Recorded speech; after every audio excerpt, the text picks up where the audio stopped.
नाजरीन, इस वक्त तालीमी दर्जाबंदी के एतबार से फिनलैंड पहले नंबर पर है, जबकि सुपर पावर अमरीका 20वें नंबर पर है। 2023 तक फिनलैंड दुनिया का वाहिद मुल्क होगा जहां मजमून यानी सब्जेक्ट नाम की कोई चीज स्कूलों में नहीं पाई जाएगी। फिनलैंड का कोई भी स्कूल ज्यादा से ज्यादा 195 बच्चों पर मुश्तमिल होता है, जबकि 19 बच्चों पर एक टीचर होता है। दुनिया में सबसे लंबी ब्रेक भी फिनलैंड में ही होती है। बच्चे अपने स्कूल टाइम का 75 मिनट ब्रेक में गुजारते हैं।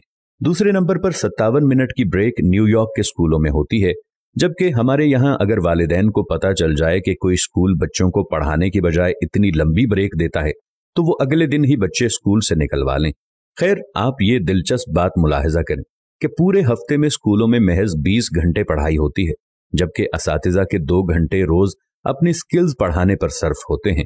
7 साल से पहले बच्चों के लिए पूरे मुल्क में कोई स्कूल नहीं है और 15 साल से पहले किसी भी किस्म का कोई बाकायदा इम्तिहान भी नहीं है।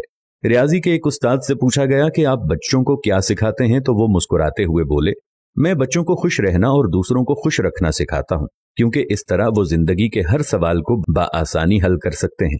आप जापान की मिसाल ले लें। 3री जमात तक बच्चों को एक ही मजमून सिखाया जाता है और वो अखलाकियात और आदाब हैं। हजरत अली रज़ियल्लाहु अन्हु ने फरमाया, जिसमें अदब नहीं उसमें दीन नहीं। मुझे नहीं मालूम कि जापान वाले हजरत अली को कैसे जानते हैं और हमें अभी तक उनकी ये बात मालूम क्यों ना हो सकी। बहरहाल, इस पर अमल की जिम्मेदारी फिलहाल जापान वालों ने ली हुई है। हमारे एक दोस्त जापान गए और एयरपोर्ट पर पहुंचकर उन्होंने अपना तारुफ करवाया कि वो एक उस्ताद हैं, और फिर उनको लगा कि शायद वो जापान के वजीर आजम हैं। अशफाक अहमद साहिब मरहूम को एक दफा इटली में अदालत जाना पड़ा और उन्होंने भी अपना तारुफ करवाया कि मैं उस्ताद हूं। वो लिखते हैं कि जज समेत कोर्ट में मौजूद तमाम लोग अपनी नशिस्तों से खड़े हो गए।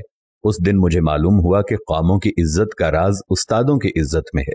ये है कौमों की तरक्की और उरूजो जवाल का राज। जापान में माशरती उलूम पढ़ाई नहीं जाती है, क्योंकि ये सिखाए जाने की चीज है, पढ़ाने की नहीं, और वो अपनी नस्लों को बहुत खूबी के साथ मुआशरत सिखा रहे हैं। जापान के स्कूलों में सफाई सुथराई के लिए बच्चे और असातिज़ा खुद ही एहतमाम करते हैं। सुबह 8 बजे स्कूल आने के बाद से 10 बजे तक पूरा स्कूल बच्चों और असातिज़ा समेत सफाई में मशगूल रहता है। दूसरी तरफ आप हमारा तालीमी निज़ाम मुलाहजा कीजिए, जो सिर्फ नकल और छपाई पर मुश्तमिल है। हमारे बच्चे पब्लिशर्स बन चुके हैं। आप तमाशा देखें, जो किताब में लिखा होता है असातिज़ा उसी को बोर्ड पर नकल करते हैं, बच्चे दोबारा उसी को कॉपी पर छाप देते हैं। असातिज़ा इसी नकलशुदा और छपे हुए मवाद को इम्तिहान में देते हैं, खुद ही अहम सवालों पर निशानात लगवाते हैं और खुद ही पेपर बनाते हैं और खुद ही इसको चेक करके खुद नंबर भी देते हैं। बच्चे के पास या फेल होने का फैसला भी खुद ही सादिर कर देते हैं और माँ बाप इस नतीजे पर तालियां बजा बजा कर बच्चों के ज़हीन और काबिल होने के गुण गाते रहते हैं। जिनके बच्चे फेल हो जाते हैं वो इस नतीजे पर अफसोस करते रहते हैं और अपने बच्चों को कूड़ मगज और कुंद जहन का ताना देते रहते हैं। हम 13-14 साल तक बच्चों को कतार में खड़ा कर करके असेंबली करवाते हैं और वो स्कूल से फारिग होते ही कतार को तोड़कर अपना काम करवाते हैं। जो जितने बड़े स्कूल से पढ़ा होता है, कतार को रौंदते हुए सबसे पहले अपना काम करवाने का हुनर जानता है। तालिब इल्मों का स्कूल में सारा वक्त साइंस रटते गुजरता है और आपको पूरे मुल्क में कोई साइंसदान नामी चीज नजर नहीं आएगी, क्योंकि बदकिस्मती से साइंस सीखने की और खुद तजर्बा करने की चीज है और हम इसे भी रट्टा लगवाते हैं।